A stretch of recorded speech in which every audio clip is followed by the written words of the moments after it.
bienvenidos al programa. Yo soy Jaime Bailey y estamos saliendo desde Miami en directo para todo el mundo. A más o menos 16 meses de haber juramentado como presidente en edad tardía, otoñal de los Estados Unidos, al presidente Biden no le sonríen los números.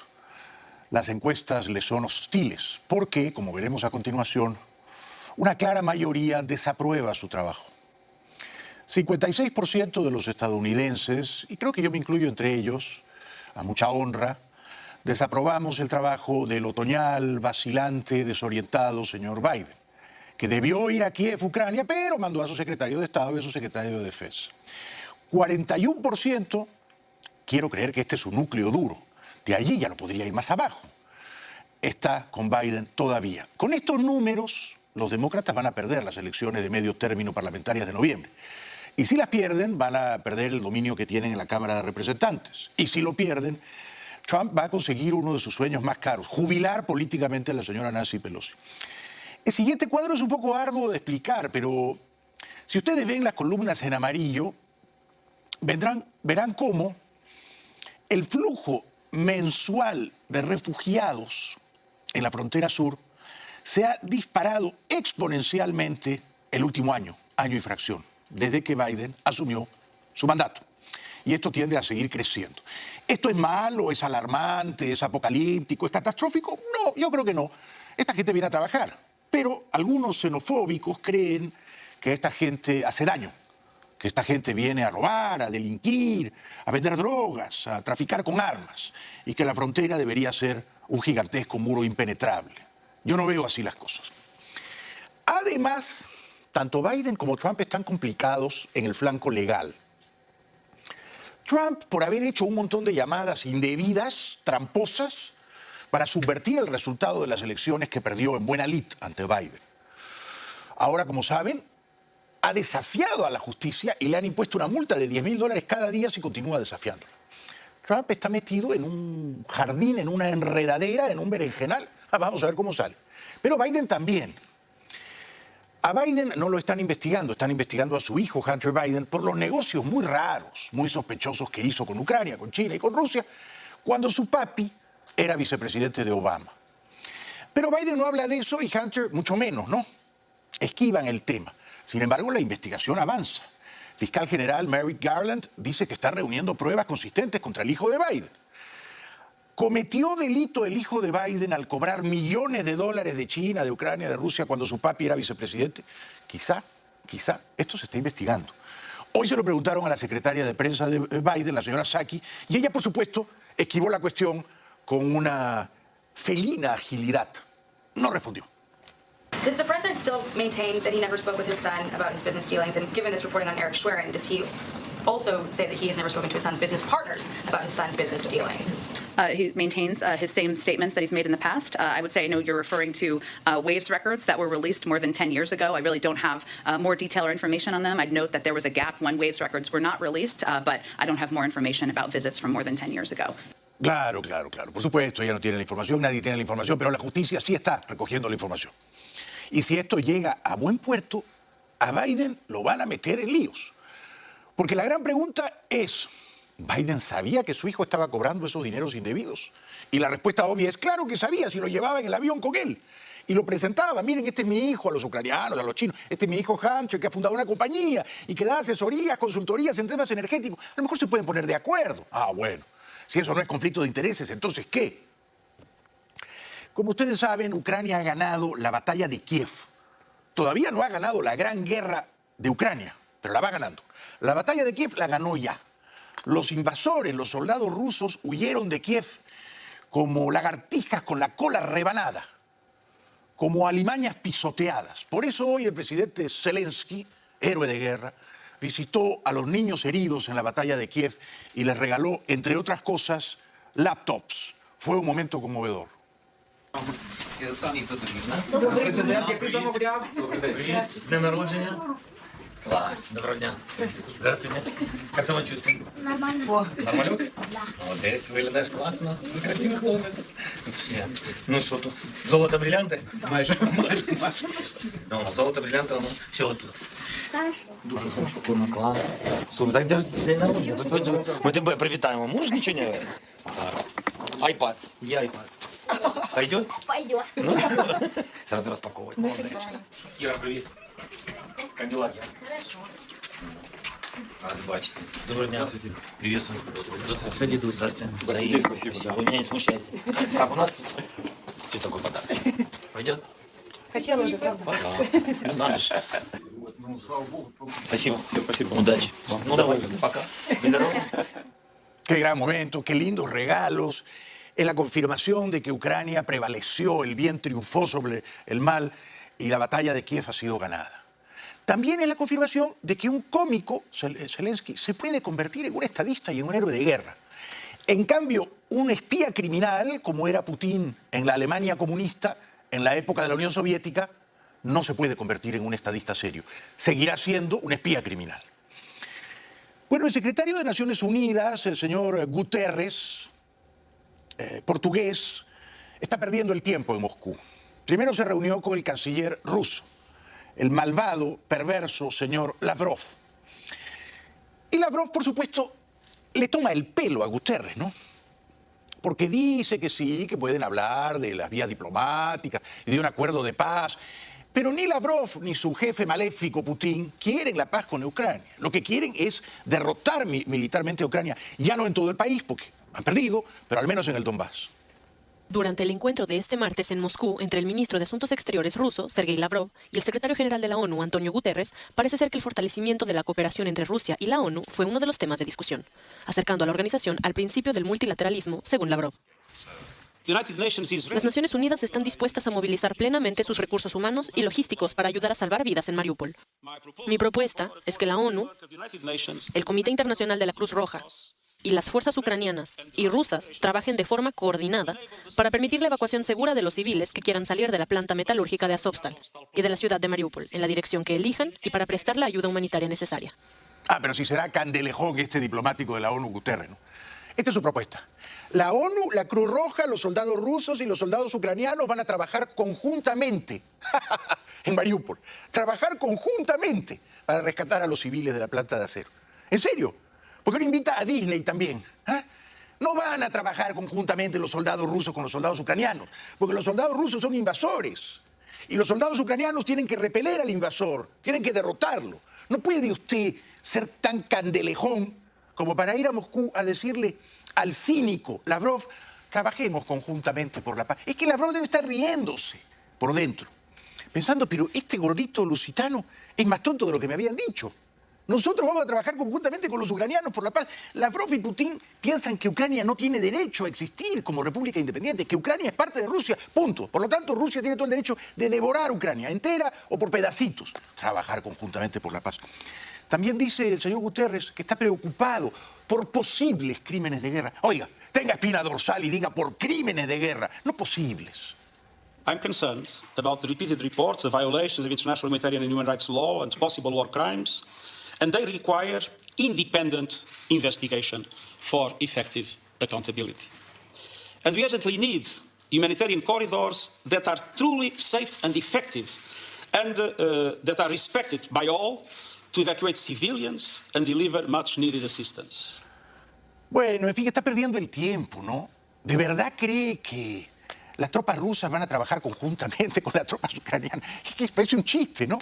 Entonces, Lavrov, que, insisto, por dentro debe de estar deshaciéndose en carcajadas frente a este esperpento diplomático portugués, Lavrov le dice que los rusos, que los soldados rusos en Ucrania están haciendo grandes esfuerzos, redoblados afanes por proteger a la población civil.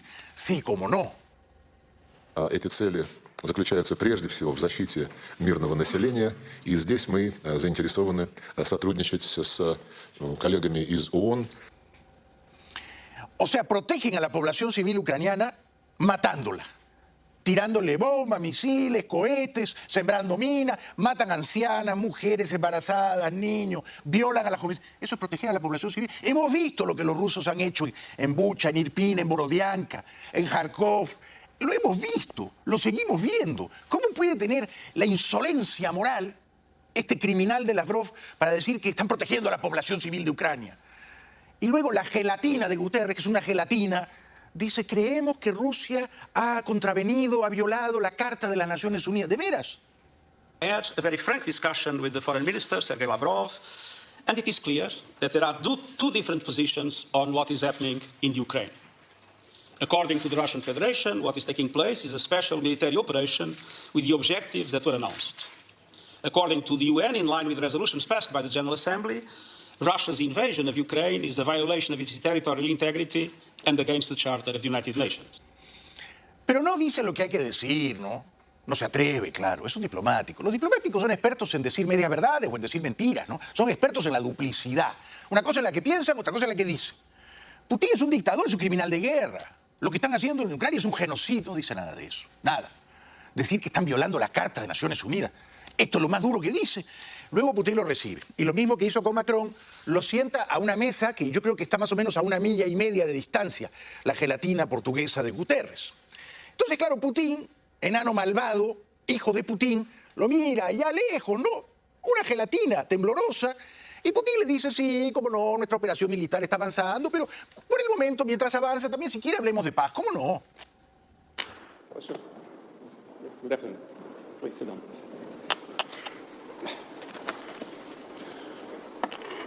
Уважаемый господин генеральный секретарь, я очень рад вас видеть. Несмотря на то, что идет и военная операция, мы, тем не менее, все-таки рассчитываем на то, что нам удастся достичь договоренности на дипломатическом треке. Мы ведем переговоры, не отказываемся от них. ¿Cuáles son esos posibles acuerdos por la vía diplomática de los que habla Putin? Básicamente, que en Ucrania quienes van a gobernar no son los ucranianos, sino los rusos. Además, que una parte del territorio ucraniano va a ser tragado, fagocitado por Rusia. Ya no va a ser ucraniano, el Donbass. Pero sobre todo que la política exterior de Ucrania no la decide el gobierno legítimo de Kiev, sino da órdenes, da ucases el emperador Putin. Pero eso no hace posible ningún acuerdo diplomático, ninguno. Y lo que tiene que hacer Zelensky es seguir luchando hasta derrotar al invasor. Felipe González, es presidente de España, lo tiene clarísimo. Putin es un déspota, es un tirano que se eterniza en el poder y que está dispuesto, como ha escrito brillantemente hoy Thomas Friedman en el New York Times, a destruir no uno, pero 2 países, Ucrania y Rusia, con tal de salvar su poder. Felipe lo ve claro. ¿Puede rectificar a alguien que quiere ser eterno en el poder? No puede. ¿Cómo se va a haber equivocado? Es imposible. Es lo mismo que le pasa a Putin. No puede rectificar. Pues el enemigo, además de la OTAN, a la que le ha dado por primera vez sentido real desde 1991, por primera vez la OTAN ha encontrado un objetivo, un camino, una razón de ser. Pero bueno, no puede rectificar. El enemigo nazi es Ucrania, que tiene sus problemas, como todos los países. Y dice, oiga, el comportamiento nazi es el suyo. Lamento decirlo. No es ni siquiera staliniano. Por supuesto. Aquí el nazi es Putin. Aquí el fascista es Putin. Putin ha elegido esta guerra. Nada lo obligaba a ir a la guerra. Ucrania no representa una amenaza para Rusia ni para Putin. Pero Putin decidió que Ucrania sería parte de Rusia. Y creyó, grave error, que los ucranianos no combatirían, se rendirían y deseaban ser parte de Rusia. Grave error de cálculo. También ve las cosas claras el secretario de Defensa del Reino Unido, Ben Wallace, que hoy en la Cámara de los Comunes, el Parlamento británico, reportó, esto lo habíamos dicho aquí, que los rusos han perdido por lo menos 15.000 soldados en Ucrania. Es mucha gente, ¿no? 15.000 soldados.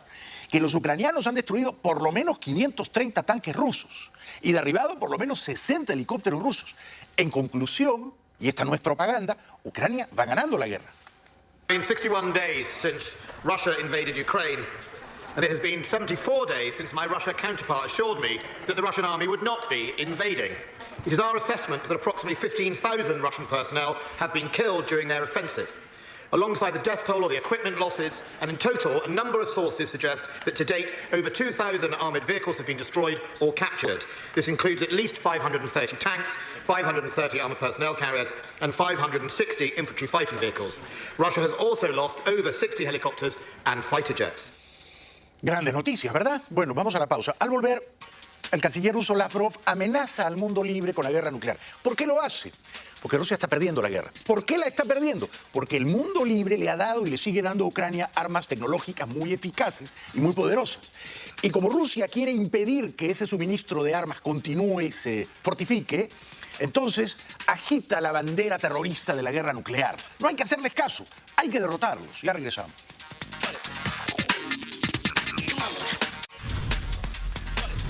Bueno, como Rusia está perdiendo la guerra y como quiere impedir que el mundo libre siga dándole armas eficaces, poderosas a Ucrania, entonces su despreciable canciller Lavrov agita el temor de la guerra nuclear.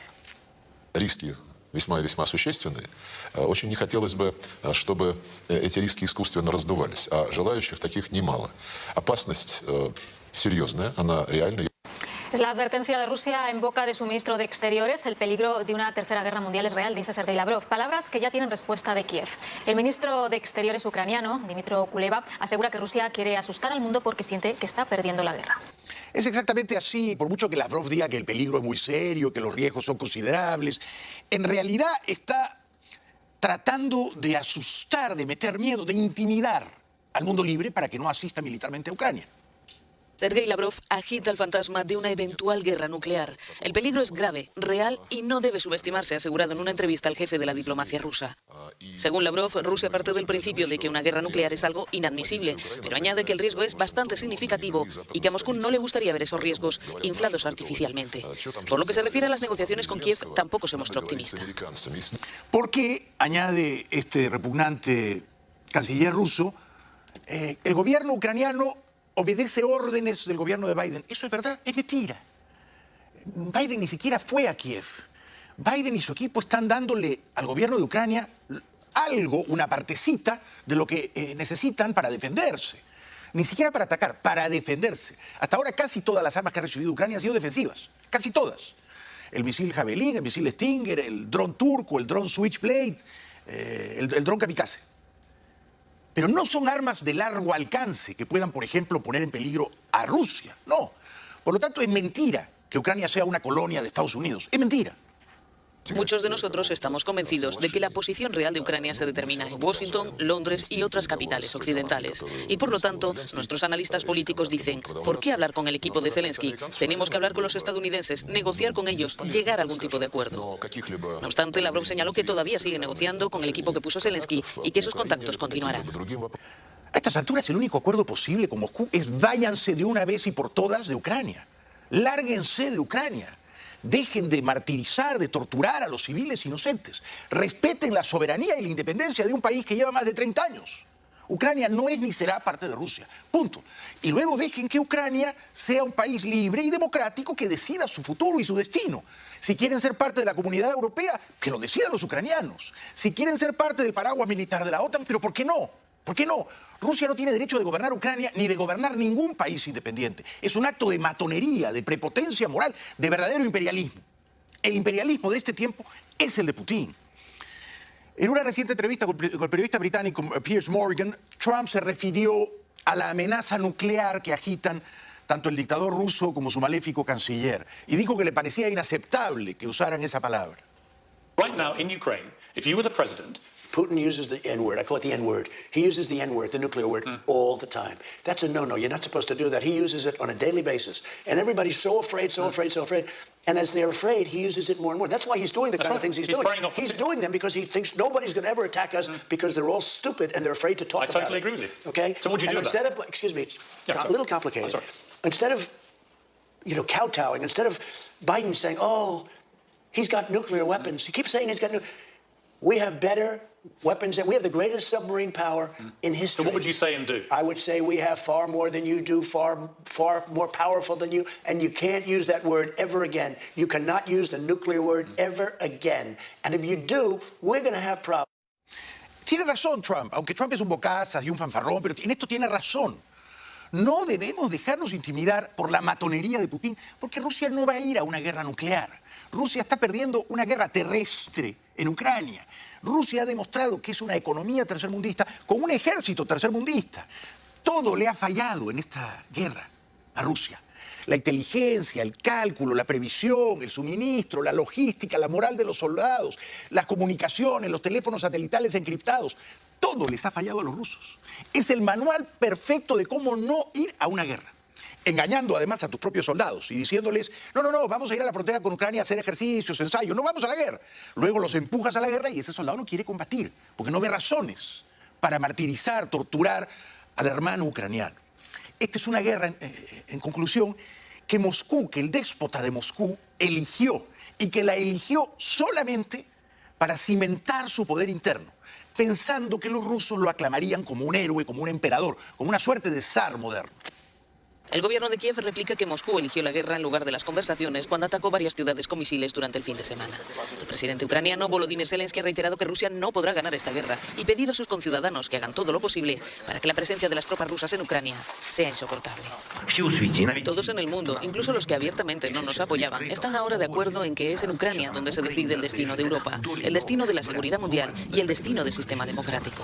Y es verdad, no exagera Zelensky. Es decir, el mundo libre no puede permitirle a Rusia, pero a ningún otro país de Europa, que porque se le antoja, porque se le da la gana, devora a otro país.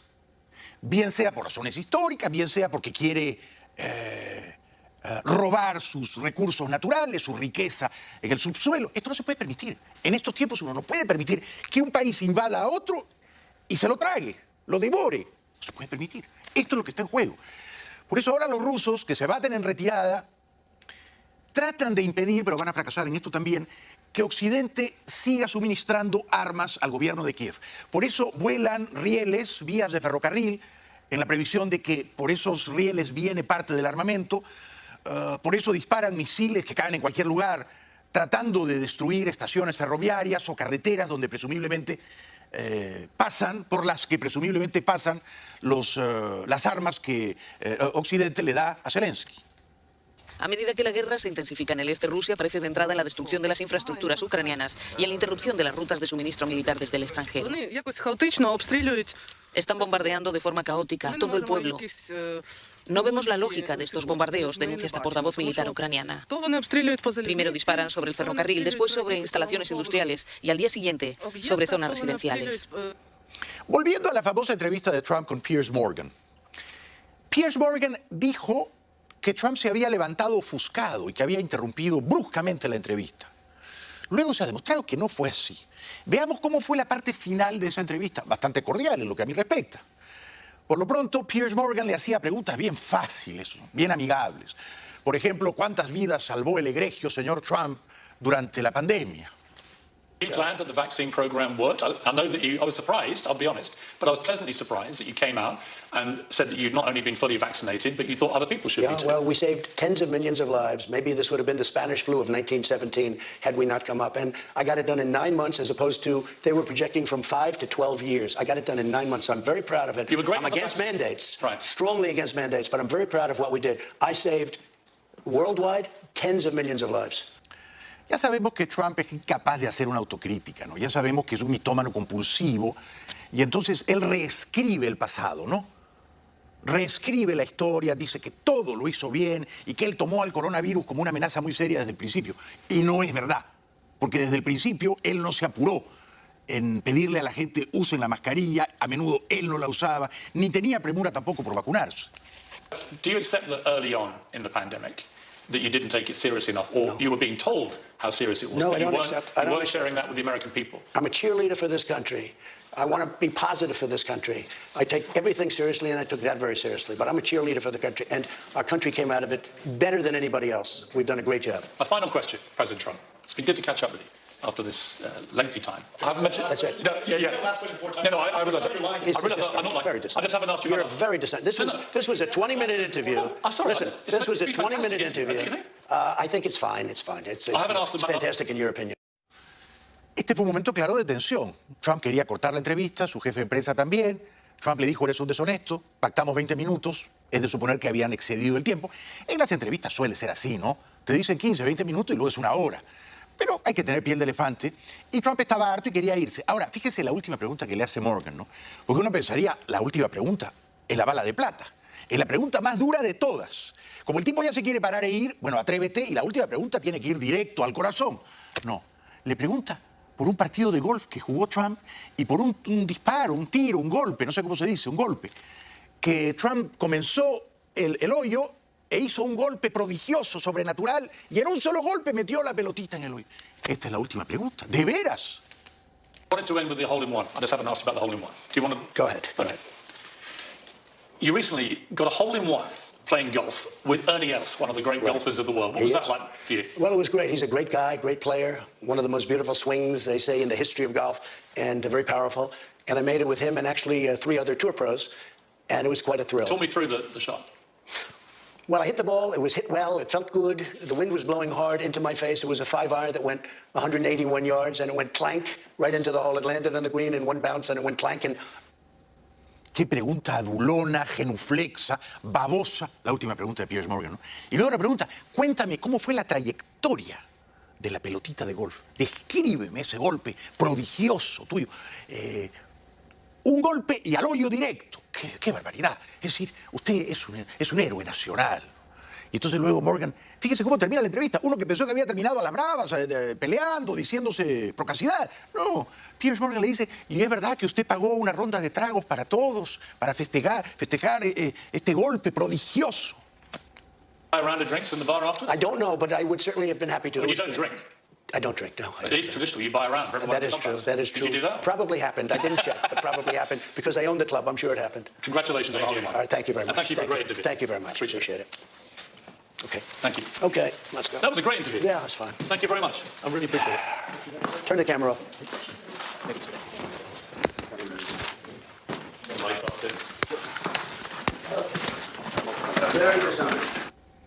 No le da la mano bien dada, no le agradece, ¿no? Apague la cámara y se va. Qué modales, ya regresamos.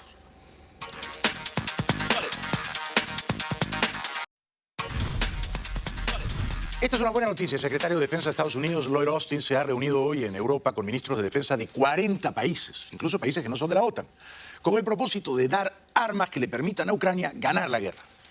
El secretario de Defensa de Estados Unidos, Lloyd Austin, convocó al encuentro de ministros y líderes militares de unos 40 países, muchos de ellos ajenos a la OTAN.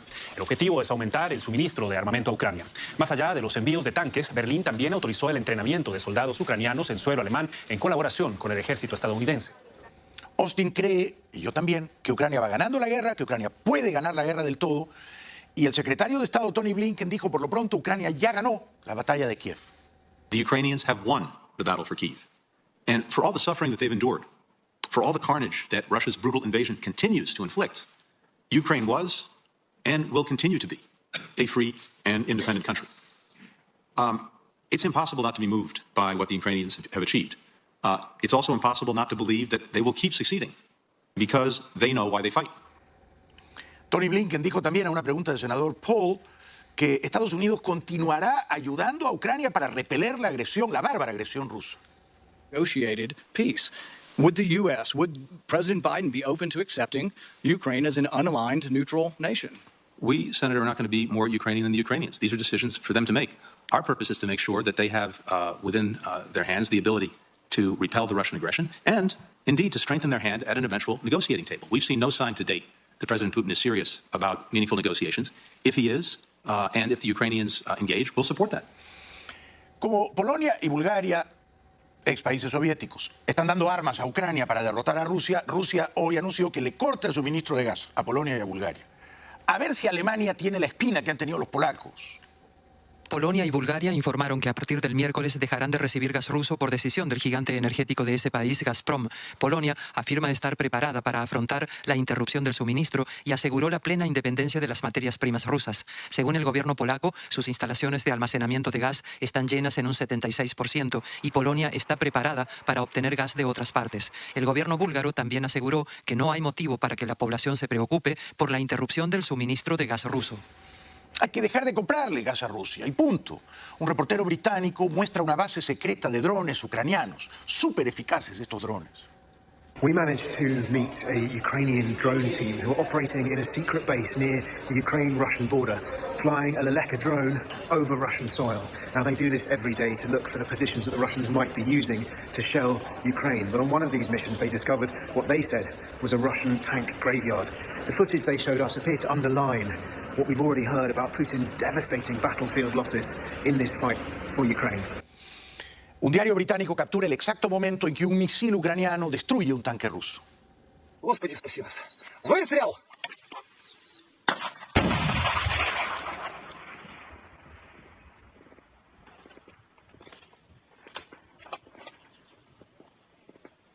Есть. Заряжай! Destruyeron varios. Este fue el segundo. Разрешение на запуск! Выстрел!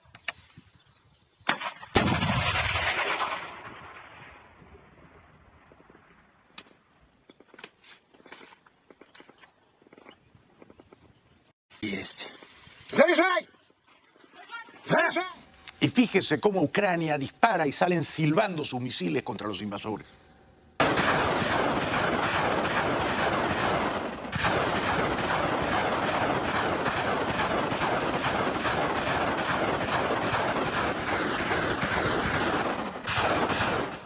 Por eso Ucrania va ganando la guerra, porque tiene tecnología de la que Rusia carece y los soldados rusos se tienen que esconder y buscar sótanos y búnkers. Veamos.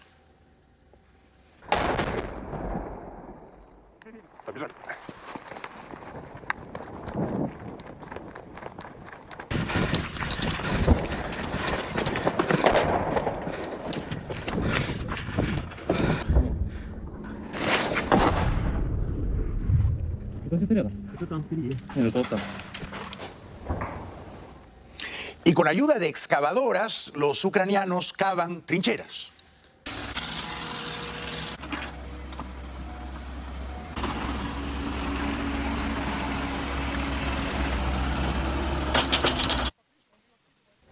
Gran trabajo ucraniano en la resistencia heroica. Hoy en Kiev ha sido derribado un monumento, bien derribado, un monumento construido en la época de la ocupación soviética. El alcalde de Kiev dijo, túmbelo. Kiev derrumba lo que quedaba de la amistad entre Ucrania y Rusia. Un monumento histórico de la época soviética, representando la relación entre ambos países, el arco de la amistad de los pueblos. Todavía más simbólica fue la caída de la cabeza de una de las figuras de la estatua, la que representaba a un trabajador ruso, cuando el monumento estaba siendo desmantelado este martes. Decisión del alcalde de la capital ucraniana, Vitaly Klitschko, justificada, según él, por el deseo de Moscú de destruir el Estado y a los ucranianos con la invasión del país lanzada el 24 de febrero. Según el alcalde, otros 60 monumentos y carteles relacionados con la Unión Soviética y Rusia serán desmantelados próximamente. También se renombrarán más de 460 calles. El alcalde dice con toda razón, el alcalde de Kiev, nosotros queremos ser libres, queremos ser un país democrático, queremos ser un país europeo, no queremos ser vasallos de Rusia, súbditos de Rusia. Los ucranianos queremos formar parte de la familia europea como país democrático. Pero la Federación Rusa no lo acepta. No es un secreto que Putin quiere reconstruir el imperio soviético. Por eso se opone a nuestra voluntad de formar parte de la Unión Europea. Los derechos humanos son nuestra prioridad, la democracia y los estándares europeos nuestros objetivos. Estuvimos en la URSS y no queremos volver a ella. Y Putin no acepta nuestra voluntad. Otro improbable héroe de guerra. Ya regresamos.